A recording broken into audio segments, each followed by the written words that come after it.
Hey, Sovereign Student here, and today we're going to be talking about the relationships regarding our UML class diagrams. So we have these basic arrows: association, which simply just means one class knows some other class; inheritance; and implementation, which is so inheritance is our abstract classes, implementation is our interfaces.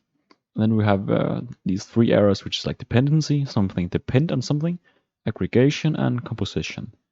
So I'm going to showcase some of them. So first of all, the example from last video as well, where we have a bird extending an abstract class, inheritance, and an interface where it's implementing the interface. Oops, there we go, implementation. So that's the basic arrows. We can just have some kind of association with something that they know of each other. We can implement and extend. Then we have our dependency arrows and our aggregation and composition.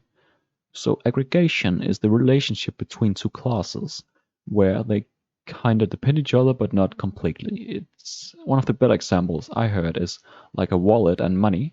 So you can have a wallet with money in it, but you don't need a wallet to have money.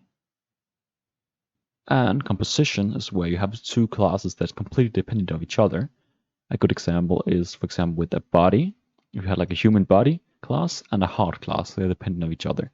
So another example I got here is if we have a vehicle class, then you can have a driver inside the vehicle, but you don't need a driver to have a vehicle or a vehicle to have a driver.